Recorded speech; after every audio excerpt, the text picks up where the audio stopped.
Good morning, good afternoon, good evening, wherever you are. Welcome to the Meet the Grantmakers Online, the fall edition. My name is Angela Richardson, and I will be the moderator. I am a senior trainer here at the Grantsmanship Center. And if you've been with us for any of the other ones, welcome back.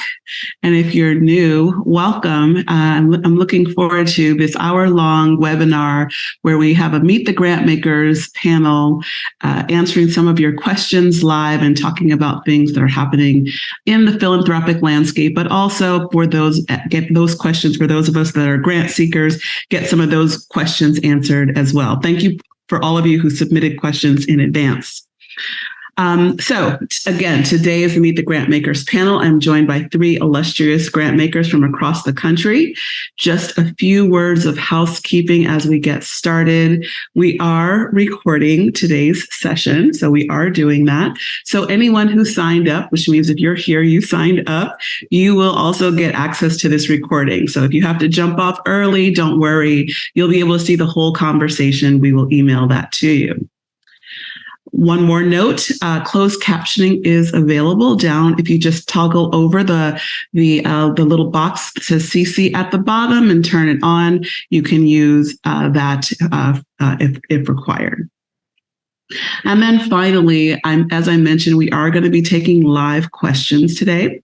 So if you have a question, there's a Q&A box down at the bottom, toggle over it, and you can put your questions in there and we'll get to as many of them as we can. So we have a few that have been submitted in advance, and then I'll integrate some of the ones that are coming in live, and we'll have a nice rich conversation for this next hour. So I want to thank our sponsors for today. Of course, the Grantsmanship Center. We provide training and other grant services to nonprofits, as well as host this Meet the Grantmakers panel and a variety of other events and webinars throughout the year. And in addition to that, I want to thank Grant Station and Foundant Technologies, which together as a triad of collaborators, we bring this Meet the Grantmakers panel to you once a quarter. So with no further ado, it is my pleasure to introduce this panel to you, this season's panel to you. I want to start with Diana Zarzuelo. She is the Vice President of Community Philanthropy for the Greater Houston Community Foundation. So welcome, Diana. Thank you for being here. Thanks for having me. I appreciate it. Absolutely. And then next we have Aingyea Fraser, who is a program officer at the Robert Wood Johnson Foundation in Princeton, New Jersey, nearby where I used to grow up. And then finally, we have Robert Schneider, who's the executive director of the Lemelson Foundation in Portland, Oregon. So welcome, Rob. Thanks so much for having me.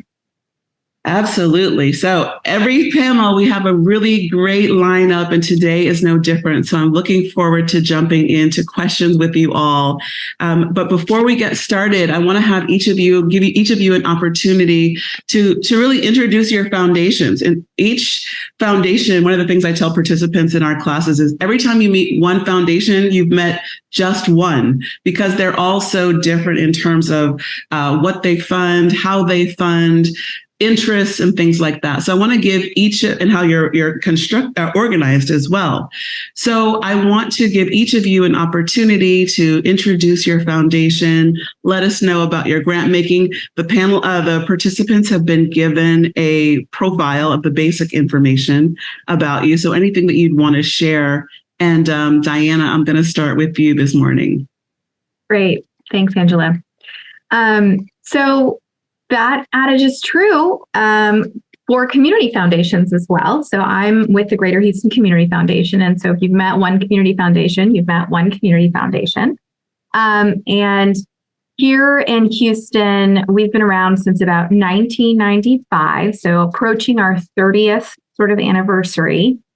And as a community foundation, we are essentially a philanthropic hub. We work with about 1,200 individuals, families, businesses, government. We partner with our city and county leadership often to really leverage the power of philanthropy in all kinds of ways to benefit Houston, but also more broadly to connect individuals and donors to the causes that they care about.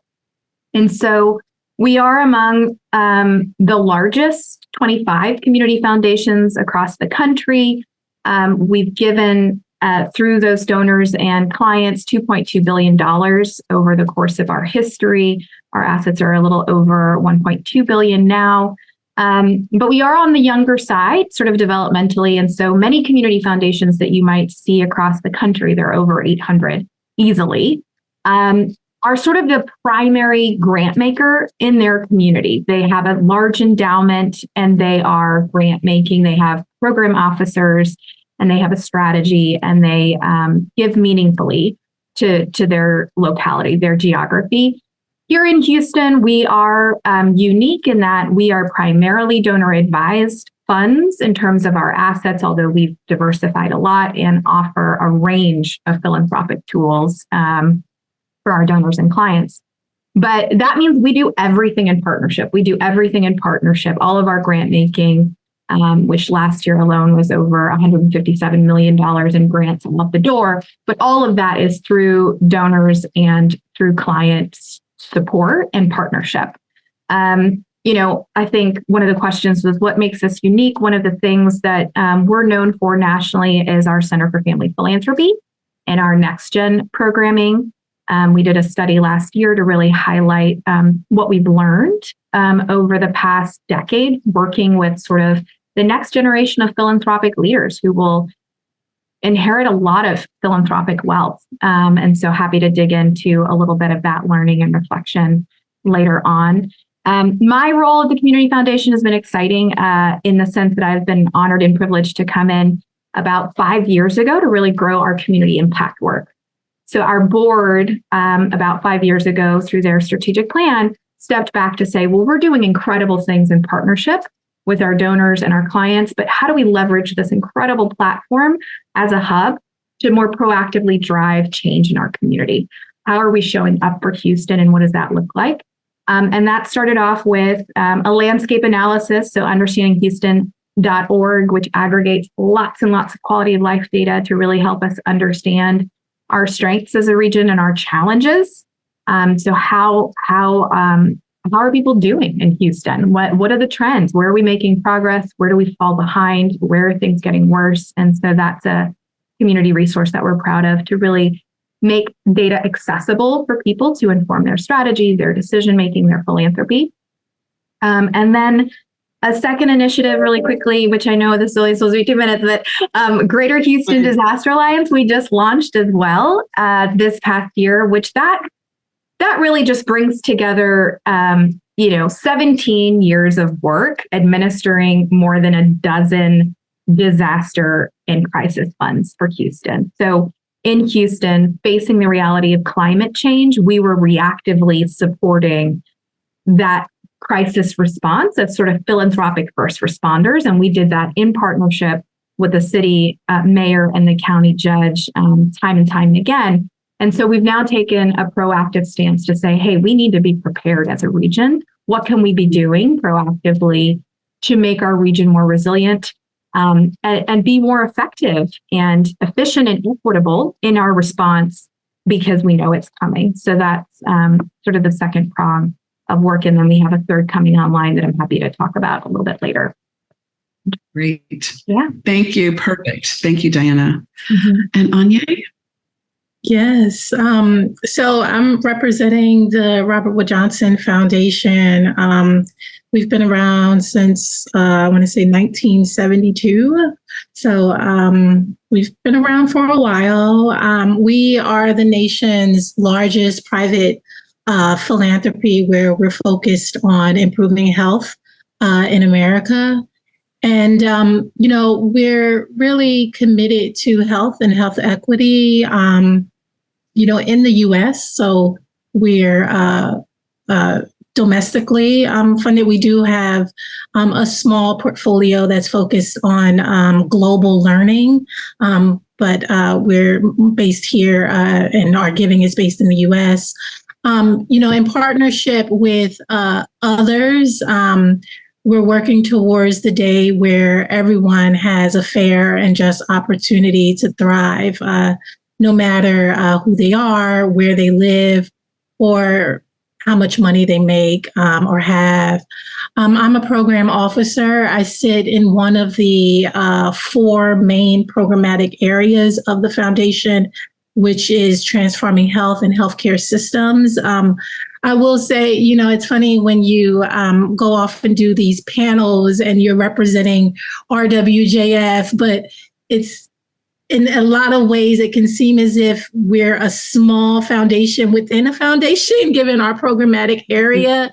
And I'm pretty sure we'll talk more about that in the next hour. But I've been with the foundation for a little over 5 years. And it's a true privilege. And I'm looking forward to learning and hearing from the other panelists, as well as answering some of the questions to the best of my knowledge. So thanks for having me. Absolutely. Thank you for being here. I'm looking forward to diving in also. And Rob. Thank you, Angela. Hi, everyone. My name is Rob Schneider. I'm the executive director of the Lemelson Foundation. We're based in Portland, Oregon, and we are an endowed family foundation.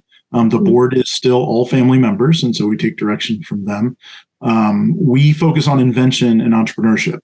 And the reason we focus on that is Jerry Lemelson, along with his wife Dolly, founded the foundation about 25 years ago. And Jerry was one of the most prolific inventors in the 20th century.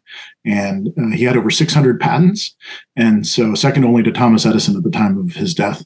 And so Jerry felt like, and we believe in this, that invention has the power to improve lives, both the life of the inventor themselves as they invent things and commercialize them, but also the impact of the products that the inventors are creating on the community at large. And so our job is to inspire and educate and enable the next generation of inventors. We like to think we work on the people and the systems that allow for inventors to create things, commercialize those products, and turn their products into businesses to improve lives around the world. On the people side, we focus a lot in the U.S. on education, so in the K-12 space and higher education, giving students exposure to invention education. And then internationally, we work in India and East Africa, where we focus a bit more on what we call the systems and how do you create a robust system to enable inventors to take those inventions to scale through invention-based enterprises.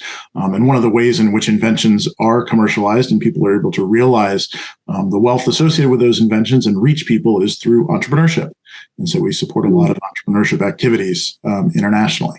And then we also work in our home state of Oregon, looking at the entire ecosystem from what I say kindergarten all the way to venture capital, supporting both the people and systems to enable the pathway of inventors and inventions to reach intended folks and have social and environmental, positive social and environmental impact, hopefully not negative.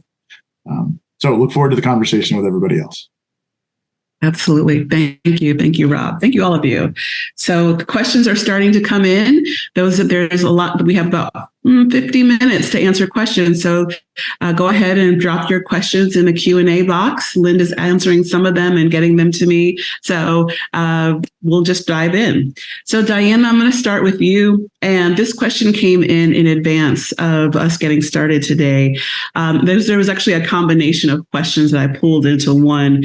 Many people wanted to know both, as we're moving out of however we describe it, the post-pandemic period or the last couple of years and everything that's been happening in our world and our country. The question is, how is the philanthropic landscape shifting for your foundation as you're heading into 2024? Mm-hmm. So I was in a meeting actually this morning where we were reflecting on the data and just our peer network. And, last year nationally, we saw giving decline just a little bit, individual giving included. And we're sort of feeling that same thing this year. I talked a little bit about our Center for Family Philanthropy and that next generation of philanthropic sort of leaders that will inherit, mind-boggling amount of money. That's just reality. Trillions of dollars in the next couple of decades. And what we're seeing in our landscape is that next generation really does think differently than their parents, which we all know.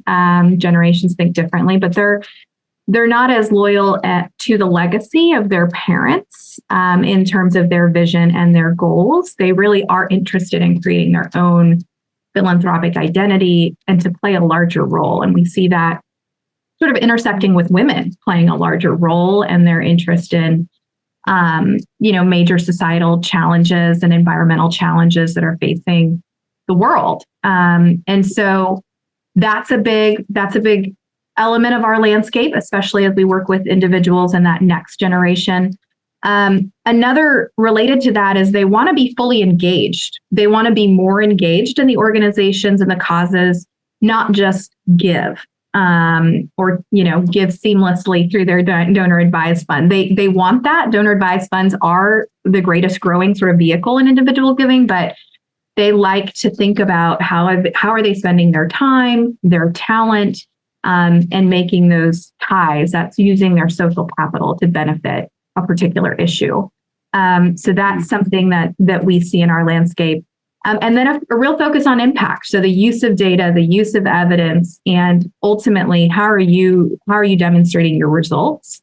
I think there's obviously a lot of interest there. And I think post George Floyd reckoning and kind of, the entire country really reflecting on our societal challenges, some of our history, we have these persistent disparities. We need to be thinking differently and doing differently in order to address those challenges.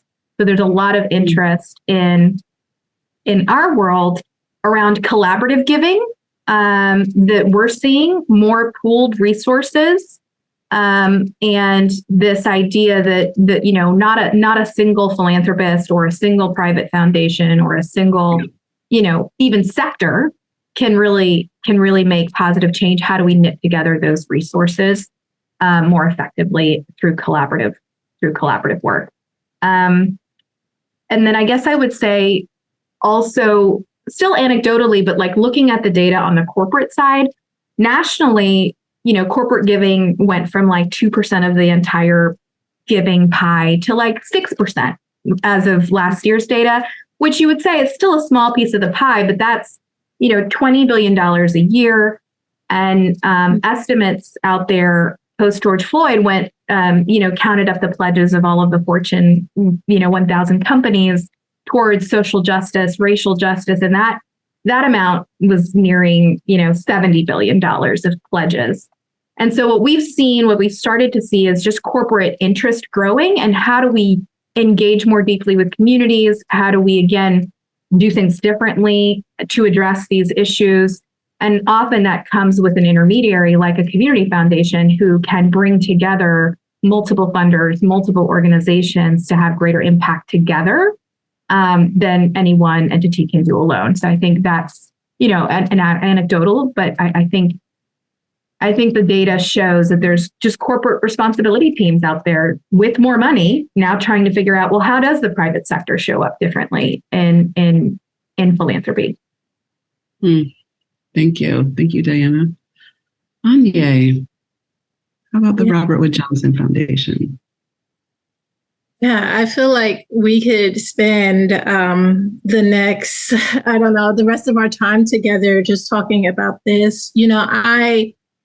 The foundation that I joined, I want to say, 5 years ago is not the same today. And, Diana mentioned this reckoning that we're in post-COVID. I will say as we round out 2023, the foundation, we've adopted these 3 generational goals. And so we've spent, I want to say, the last 9 months really assessing all of our portfolio across the different programmatic areas and understanding how can we contribute deeper to these generational goals, and really having to ask ourselves some hard questions around we've been partnering with so-and-so for X amount of years. How do we reimagine our relationship? Are we still going to, have that funder type relationship with them, or can it be something else? And so we have these 3 generational goals around economic inclusion for family well-being, The second one is equitable and accountable public health and healthcare systems, which the team that I'm in, most of our projects sit under that generational goal. And the third one is around healthy and equitable community conditions. And so we've been prioritizing systems that we would want to have an impact on, and being very adamant about how our approaches look at the structural barriers towards those goals, but very specifically around structural racism, right? Like we've all, heard, racism as a public health, emergency, and really thinking about what does that mean. It has also required us internally to do some real deep work on, being around as a philanthropic organization since 1972. How have we contributed to those inequities, right? And we have a new VP of Equity and Culture who has come on, and Fiona is really pushing us deeper to investigate the investments that we've made and how have they contributed to various, community power imbalances and those dynamics of how we work with grantees. We're a national funder, so, you may not see a ton of work in our portfolio that's deep in Houston or Portland, but we try to think about scale and impact in a national view, or how we making policy levers.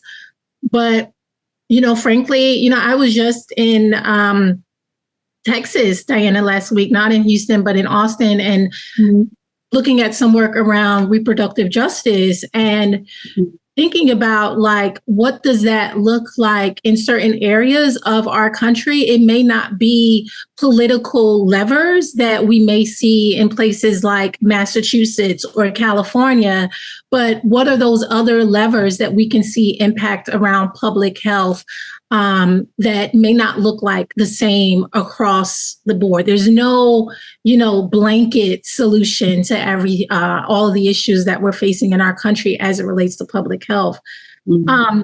I want to say too that going into 2024, speaking to what I mentioned about we're not the same foundation that I joined 5 years ago, really thinking about how can we make things easier for our grantees? We made a lot of changes during COVID in the thick of things around, waiving certain requirements for reporting, evaluation.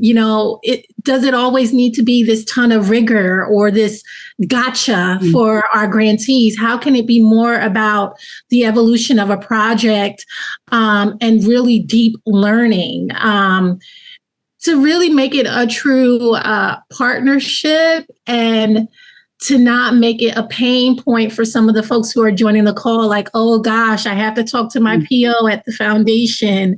What are they going to say today? But really, what does it mean to find a learning partner and having the grantee identify that person and bring them on from the beginning to the end? What does it mean to say, let's waive that reporting, and perhaps it's just a conversation at the end, and so we've been doing a lot of really deep learning around how can we be a better giver is what I think is going to move us into 2024. So I'll just end with that. As I could say, I can go on and on, but. Thank you for that. It's one of the things that you're bringing up about funders looking at their process of giving is a recurring theme, I think, with many of the panels that we've had since, over the last 2 years of how do we reduce the obstacles and the barriers? So yeah, it's been a true silver lining, I want to say, coming out of COVID, Thank you. Rob.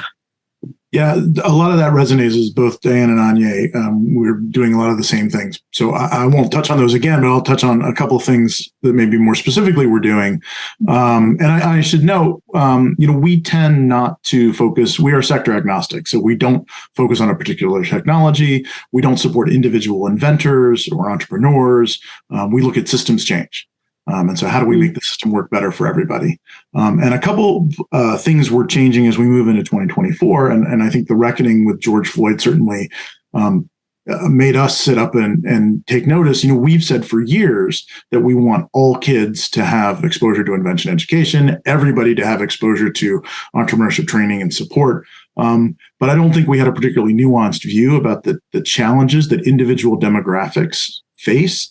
And also, I don't think we had a particularly nuanced view that those that are underrepresented in STEM and entrepreneurship and invention, which is one of our focus areas, they all face different challenges. And so we didn't have really deep roots with those communities and understand what those challenges are really deeply. And so we're kind of in the midst of a strategy now that will refresh in 2025, but to really better understand the different challenges and things that communities need if they're going to, for kids to stay on the STEM path. Lots of kids drop off the STEM path, particularly girls and children of color in the middle school years or the high school years, well before they get to university. And so a lot of our work has been at the university level. And so we are going earlier and earlier in the educational journey because we're finding that's where people diverge and are no longer on the invention and entrepreneurship and STEM path. Mm-hmm. So that's one thing we're looking at, is how to have differentiated strategies to reach different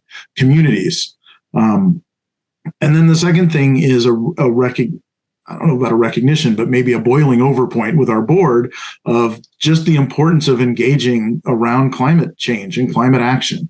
We've had a focus on climate change for years, but it's been kind of in the background of our invention and entrepreneurship strategy. So in 2023, we launched a $50 million initiative over 5 years to focus directly on climate action, which may or may not look exactly the same as some of our invention and entrepreneurship work, but certainly will build on our focus on innovation and entrepreneurship and how you commercialize technologies to get at the challenges that we're facing with the climate crisis. I know, Diana's seeing it every day, I'm sure, in Houston.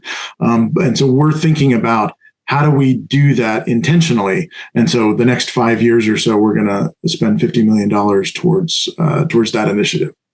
This is a new area for us. Exciting.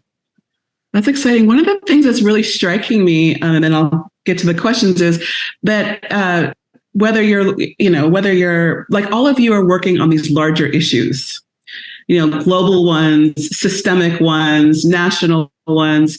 And one of the questions that keeps coming up, it came up beforehand and it's coming up in the chat also, is there's a number of smaller organizations out there that might be more considered grassroots organizations.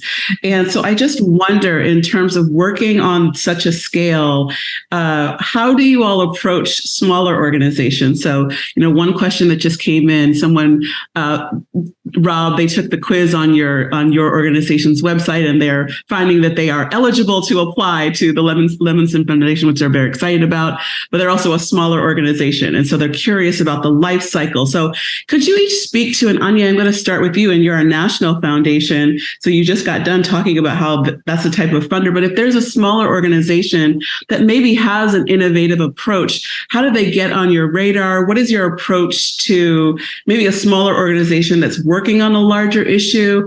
So I'll start with you and then I'll go to Rob. Yeah. Really great question. And I think it's a huge one that we get often. A lot of times smaller organizations get their foot in the door with us of working with the intermediary. So we may have a larger initiative, like one that I can think of is right now is called CSHE, where we're looking for smaller organizations that are interested in partner with their local healthcare system. And so they wouldn't be a direct grantee of us at the foundation, but they would get funds through our intermediary. So that's one way.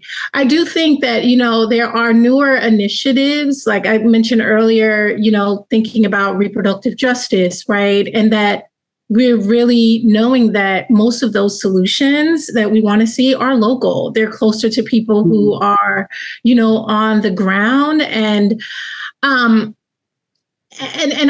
using the word innovation, loosely, because a lot of times I hate that so much, but I'm learning that with a ton of these issues, so many of the solutions are out there. They just, need someone to listen to them, to see how we can maybe partner in a deeper way. And so if it's something very specific around an area that we want to go deeper in and learn in, I think that it's a better chance for folks who are more local to find a way to get in.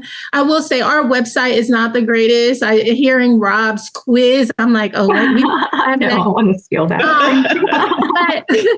But I'm like, I need to check that out.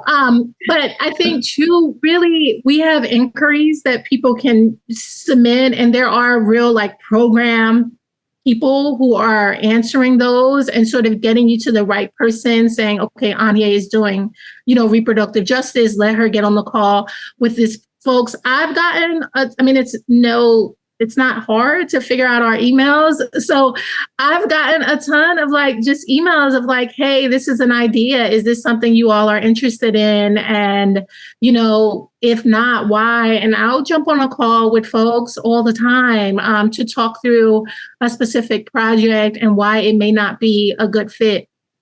But yes, I hear that. I think that we get a lot of, criticism around not working enough with smaller organizations. And I think our work around community power is looking at that as well. We have a lot of community groups that have come to us and said they felt extracted, in partner with some of our intermediaries. So there has been some harm that has done. And I think that we are really doing a better job now of investigating, how can we get better at that? And what would it take, especially for partners within our finance department or legal around due diligence? Because during my time, I've seen places where we've worked with a smaller organization and pump a ton of funds, and then we tip them. And then, a year or so, they're no longer in existence. And so we have a lot of learnings from those relationships as well. And I have another partner, and I'll wrap up. I have another community group too, who I'm working with now. And so it's not programmatic. They're smaller in number, but giving them flexible funds to figure out what would a strategic business plan look like for you all. And so working with them to make it so that when they are in a position to get a bigger amount of funds or something that's directly related to our strategy programming, making sure that they have a really strong foundation. And so we do have some areas around that where we're giving those flexible funds just around building your capacity to partner with us.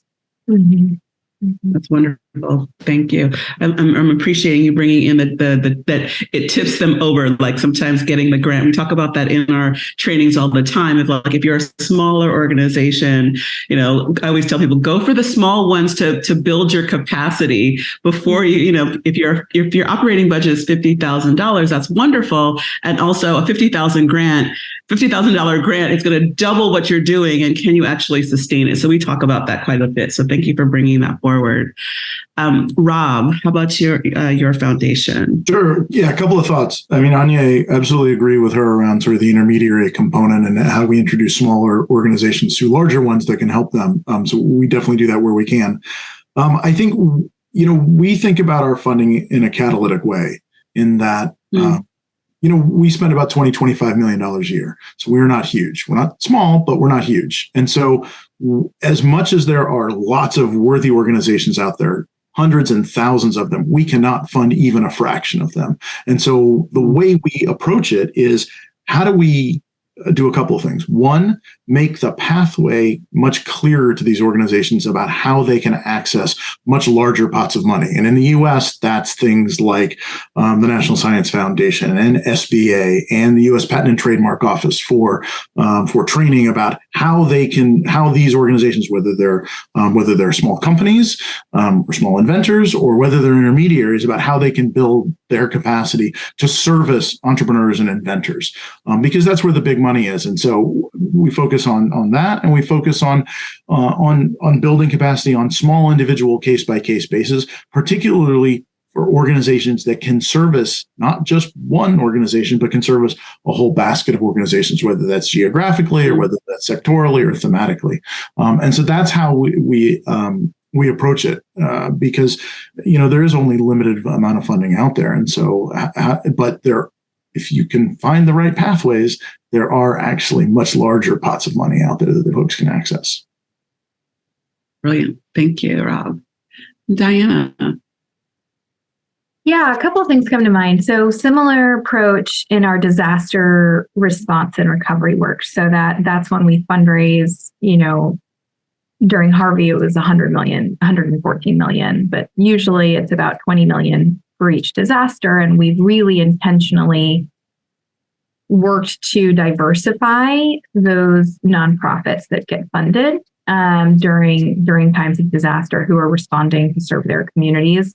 And that does start out, honestly, sometimes through an intermediary, a collaborative group that is bringing together a number of smaller grassroots organizations, and then acts as that sort of go-between. But over time, we've shifted away from that, really bringing in some of those grassroots organizations that were funded, and then building direct relationships with them, seeing their work, getting to know them, and just building that trust over time, and awareness of what they're doing and how effective they are. So that definitely resonates. And then, we have, because we don't do discretionary grant making on an annual basis, traditionally, we influence donors. And so we've had a really intentional conversation about the bias in philanthropy and the reality that a lot of organizations, particularly those led by Black and Brown leaders, don't have access to individual wealth and philanthropy. And so how do we bridge that divide? And one of the tools that we created was a giving guide of Black-led organizations in the 3-county region, where we put together, it's nearing now 100 different organizations, just as a resource for us to continue this conversation to say, hey, when you're giving, when you're thinking about your year-end giving, here are organizations that you might not have awareness of, but we clearly know about the data and what it shows in terms of the disparity of philanthropic funding to these organizations. Explore some in this issue area. You're interested in education. Here's a list of organizations focused on education. So that is one tool in our toolkit among the conversation and the education and just the introduction of nonprofit leaders with our donors. And that's something we want to really explore in 2024, now that we're really out of the pandemic and we've had this conversation. Can we start bringing together those leaders to actually build relationships? Because that's what I think will actually make the difference. And I should add, Aingyea brought up a good point, which is we also, so we have this quiz that allow folks to sort of self-select. And then we do have sort of a generic email box where people can send inquiries. We don't accept unsolicited proposals. And I would really encourage folks not to come up with a proposal or just send us a fully written proposal about what they've done. Don't put the time and energy in. Contact and say, look, here's a paragraph and a half, and can we have a conversation? And then we do have program officers that monitor that account, just like Aingea's team at Robert Wood Johnson Foundation. And then we'll pick up the phone and have that conversation about whether you're the right fit or not. It doesn't make sense for small organizations to waste time trying to, go door to door to find, to try to find funding. And hopefully we can help point you. If we're not the right organization, hopefully we can point you to others that are. Yeah. Thank you. This is the perfect segue into the next set of questions that are coming up. And it's different aspects of building relationships with funders foundation. So, one of the things that's really emerging in this conversation is how each of your foundations in your own ways is responsive. We talk a lot about responsive grant making and what does that actually mean? And what I'm hearing is from all of you a different way of inviting in conversations from the people that you serve, or for whether that be at the community foundation with those that are giving. And there's a number of comments coming up in the questions, really specific ones that we won't get to, like, this is my organization, do you guys fund me? So for those of you that are watching, we sent out profiles for each of them. I highly recommend going to their websites and reading their profiles. And then I think, just like any other grant seeker that might be interested in applying, thinking like, oh, I think your foundation might be a good match, shall I reach out? So some of the kinds of questions that are coming up is, should we reach out in advance? Or what's the best way? We're always told about building relationships with funders. So from your individual perspective, recognizing you are just one foundation, what is the best way to begin to build relationship with your foundation? And Rob, I'm going to start with you, because you just mentioned it about, like, I highly recommend, don't send us a whole proposal, reach out to us. So once we reach out, like, what should that person expect? What should they prepare? What's the best way? If I'm a nonprofit and I think our project could potentially be a match, how do I build and sustain a relationship with the Lemelson Foundation? Yeah, I think it's about sending us, something in plain English, not something that people have put together that they think is going to resonate with government funders or the Gates Foundation or some huge foundation, right? We get so many things, and I finished reading a page of it and I'm like, I have no idea what they're actually doing, because they use the word either innovation or partnership or leverage. And it's like, those can mean so many different things. So give me something in plain English that I go, okay, you get funding from, you get, or you're searching from funding from these kinds of organizations. And it can be a mix, right? Some of it's revenue from fees, and some of it's from philanthropic, some of it's from corporates. Right? Like, how do you get your money? How do you spend it? What are the populations you're targeting? And what do you actually do? Like, what is your organization? Where's your part? And what's the impact you're looking to have? And if you can address that in a page or a page and a half, send us an email to the address and say, this is what we're thinking. And then we will have a clearer idea of, like, yes, that makes sense. And I, by the way, like, I don't know whether other funders are like this, but because I only know one funder, me, right? But I worked for the federal government for 13 years. And when you work for the federal government, you are working with taxpayer money. You are to be responsive to the American taxpayer, right? And I think about, all of us have what I think of as, it's not taxpayer money, but it is tax advantage money that the federal government, the IRS, is allowing us to utilize in ways because they are for charitable and public benefit. And so we will take a 15-minute conversation or a 30-minute conversation with everybody, but also recognize, and I know, a small organization are not going to love this, but don't expect that we're going to give you an hour or an hour and a half, right? You got to help us help you. And I can tell you, like, the clearer you are, and we will take a 30-minute conversation with just about anybody, but then don't be upset when we say, you know what, I'm sorry, that doesn't fit. That doesn't mean you are not a worthy organization, right? I like to use the phrase, I am supportive, but that doesn't mean I am supporting everything out there, because there are great organizations out there, but none of us can support everybody that deserves to be supported. Thank you. I like that. We're working with tax advantage funding. I haven't heard that one yet. Thank you. Diana. Yeah, we have a form on our website. It's not a screening tool or anything like that, but it's a form and it's open to everybody. And we also have sort of, a disclaimer that says we don't do discretionary grant making on an annual basis. So relationship building, happens as we route those inquiries. It is more reactive and responsive. I do get a lot of, introductory emails, and I try, when there is alignment with either disaster or an initiative we're building or something to that effect, try to make time, because I love to make time to hear about how people are making a difference in their communities. It's a privilege to hear those stories and to learn about that work. And it makes us more effective to be that connector to donors and families who are looking for great causes to give to. So in that way, just try to honor everybody's time and try to get the information that we can use to be that connective tissue. So I would say I'm always open to that. It doesn't mean that I can take every meeting, and that's just capacity and reality of time. And so I do try to respond though to everyone to say, yeah, I'll take a 30-minute meeting, or I'm sorry, we can't. And that's just the reality of how we're built and what our role is. Yes, thank you. Thank you so much. And Aingyea? Yeah. I've been thinking a lot about this question. I think one thing that I would say is sometimes it's not always about like the funding. I think that us as a national funder, we have the ability to be a convener. We have the ability to share what you're doing with some of our grantees. And so I'll say,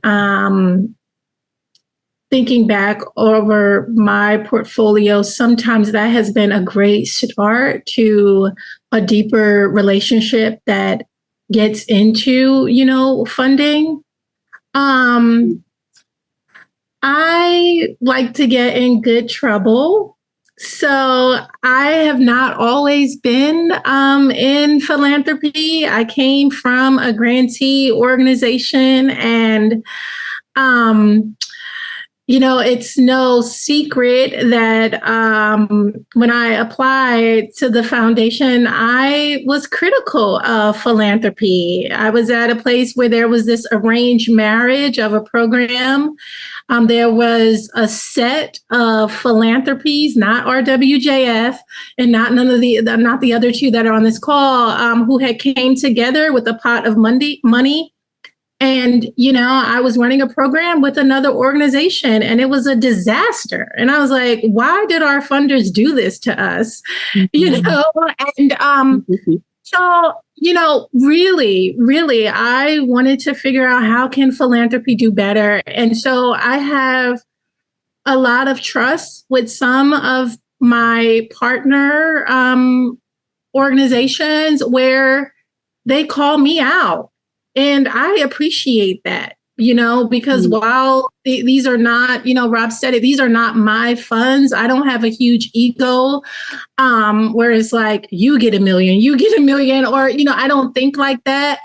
But I really, truly, I've been in nonprofit and been connected to the ground. And I've been, serving as an intermediary of philanthropic dollars. And now I sit at Philanthropy, and I understand that privilege, but I also understand too that some of the folks who are on this call now, you have answers, and that's just as valuable as the funds that I am charged with, overseeing. And so being critical around how we approach the work. Perhaps there's a proposal that you're responding to, and you're like, I don't fully agree with, the direction you all think we should take. Maybe about 2 years ago, I reached out to an organization, and we had internally come up with, we had a work group. We love work groups at the foundation, and we had decided how we thought we should go about this work. And we reached out to an organization, and I told them what, we wanted to see happen in the next 5 years, and wanted to know if they would partner with us. And they were like, oh, nope, that's wrong. And we appreciated that, of telling us like, they did not care that we had this internal work group that for the 10 months, we thought we had an answer. And I love that. And that made me want to really like champion them and partner with them even more. And it's like, well, tell us why our idea was stupid and help us figure it out. And so we're still in deep partnership with that group. So being critical of our approach, I welcome that as a PO. And I think that many of my colleagues say the same, because we want to do better. We want to do better. Yeah, and let me add, that is a fabulous point. It's because we don't, and I'll only speak for us, like we don't do the work, right? They do the work and we learn from them. And so I think we've had our best success, and we actually tend to partner with organizations over a very long period of time, writing some small pilot grants and then more longer grants over time. So, our longest relationships are 25 years with the same organization. And it's not because they do the same thing now that they did 25 years ago, right? And it's because we're learning. And so we tend to use as a filter, like, what are we going to learn from this? What are they going to learn from this? It's not just about our learning. It's about that, giving them the capacity to do their own job better. And if they do that, then we'll learn. But also, it's not about the organization. We sometimes will fund organizations to build capacity. But at the end of the day, if they're not building the field and they're not sharing their learnings to make everybody better, then we are going to have a short-term relationship with that organization, right? It's about going beyond and having a view above the organization to say, we want to solve this problem out there. And that is a big, challenging problem. And us organization over here, we're part of it. And so I think, to Aingea's point, right, we think about what are the tools we can use, because we also do program-related investments. So it might be a grant, it might be a loan, it might be a convening, it might be, and we do a lot of this, building a community of practice. It might be an investment in a fund. So what is it that it's going to take to solve that problem? And we work with organizations that want to solve a problem, don't just want to do one thing, and are willing to give of themselves to help solve that problem. Just to follow up on that, Rob. So when you say share the learnings from an organizational perspective, because we talk about this sometimes, and Aingyea, you brought this up in terms of the evaluation piece and streamlining that. And one of the things we talk a little bit about in evaluation is, how do you disseminate, like, now that you've learned something or done a program cycle, how do you share and contribute to the field? Now, certainly if you're applying to a federal program opportunity, that's oftentimes something that you will have to discuss. But just, anybody can jump in. Do you all have any thoughts or suggestions for nonprofits about, because we're all learning stuff. We're in a phase where our world is changing and we're learning things. There's new ideas, innovations, even though, okay, that's an overused word. But how do we then, as we're learning things, share them with the field as a nonprofit? From your perspective, what are some things that you think would be helpful for nonprofits and how they steward this or share the information? This is kind of an emergent question from your comment, Rob. Yeah, I mean, I don't want to put you on the spot, but and I think there's all sorts of ways you can do it. I mean, if your goal, it all depends on the ecosystem in which you operate, right? If it's a place-based organization, like, in Oregon, well, they're FORA in Oregon, and there are other grantors in Oregon, and it's like, well, let's go meet with the right state agency to go talk about, like, what we're learning in this regard. If it's around a sector, there's sector working groups, there's sector conferences, certainly, that people go to.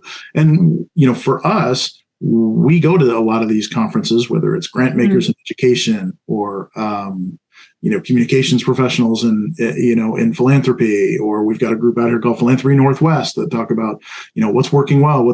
So we are always looking for opportunities to highlight our partners and grantees as panelists and contributors to those conversations, so that others can understand what's going on in the ecosystem, because other grant makers are just like us, and they're focused over here, we're focused over there, but we come together and have those conversations on a regular basis. So, reach out to your program officer, your PO, and say, hey, look, this is how we're learning. This is how we're thinking about it. White paper, conferences, whatever. Thank you. Yeah, for me, what comes up is I was reflecting on, I think, another question that had come in before about sort of what stands out in a compelling proposal. And the reality is that collaborative work, learning, those feedback mechanisms and loops within your own organization, but then within the broader sort of ecosystem of partners or place, or however you're thinking about that. And then the use of data, both like qualitative from the people that you serve, that voice, and then also data in terms of what the research and evidence is out for the program that you're implementing or the intervention that you think is working. All of that, in some ways, I feel is becoming more and more expected, and yet it's not always sufficiently supported philanthropically. Like, we expect collaboration, we expect the use of data and evidence, we expect learning and and sharing and disseminating that learning, and yet we aren't always willing to pay for the infrastructure and the capacity to do that. So that's my just push on philanthropy, because I've also been in the nonprofit sector and I know what it takes to do that work. And it takes time and reflection and staffing and all of that. And so, but the truth is, it feels like that is a part of what makes a standout proposal. It's becoming, in my view, from what my experience is, and I've only been in philanthropy for 5 years, an expectation.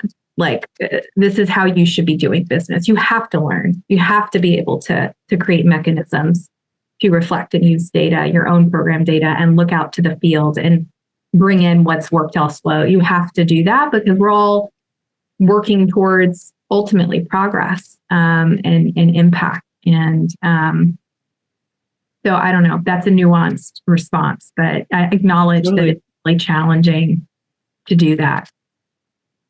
Yeah, thank you. So we're already at the top of the hour that this conversation went so quickly. Somebody had just chimed in. They said, this is the best webinar I've been on. So to you all, thank you for participating in this, your thoughtful responses. There were 76 questions that came in. I think we got to 4. So thank you all for sending your questions, and I tried to weave in multiple ones into the ones that we had.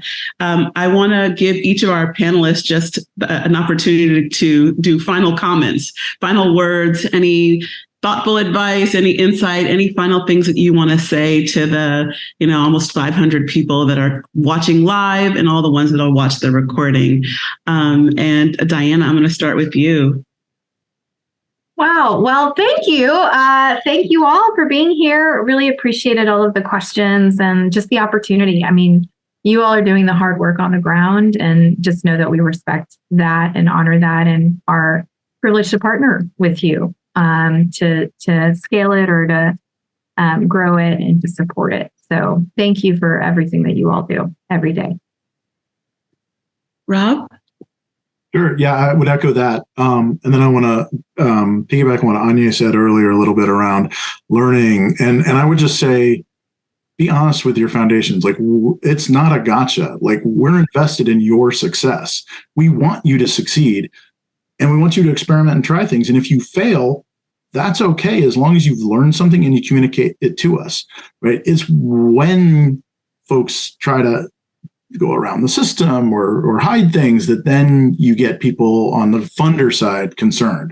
But if people are open and honest and truly learning and wanting to benefit the field, we can survive a lot of shocks together. And I think it makes a better and stronger and more trusting relationship if we learn alongside you. Thank you. And Aingyea? Yeah, I was thinking about something in the last question that I want to say. I know that, like, we're all in the spirit of learning and sharing, but I do want to say this too, because I've had a number of grantees be community organizations and have produced really great work and have seen things stolen from them from larger organizations. And I don't want to do them a disservice if I don't mention this. I think too, there's a way in which to share, in that, you're still getting credit and it's not so extractive. I'm working with a grantee now who I'm encouraging them not just to hold their cards close to their chest, but I think sharing about the process, because I feel like what works, in Maryland it may not necessarily work in California. So sharing, the deliverable with the world may not help, but sharing more so about the process, I feel is a deeper learning and sort of protecting yourself as an organization. I think it goes back to how we were saying, like the flexible spending and relationships with smaller organizations of like protecting yourself legally and working with your PO to sort of say, like, what are some learnings that you've had? Maybe not you as a PO, but I'm good for asking questions amongst, folks who have more tenure, of really protecting you as an organization and your intellectual property. I really think that that's truly important in getting credit. And looking forward to all the other questions. And perhaps there's a way that we can, make some sort of response that could be shared. But I love this. And it was an absolute pleasure to spend this last hour with you all. Thank you. Thank you, Aingyea. And thank you to all of you again, all of you out there that joined us and those that are listening to the recording. We appreciate your attendance and all your participation. I want to thank our sponsors again, Foundan, Grant Station, and the Grantsmanship Center. And if you enjoyed today's panel, I want to let you know, of course, that we are going to be sending this recording out to you. If you're registered, you will get the recording with some additional follow-up resources. And save the date. January 17th, 2024 is the next Meet the Grantmaker panel, and we hope that you'll join us. So until that time, thank you. And I guess by the time I see you next time, Happy New Year. Okay, have a great rest of your day, everyone.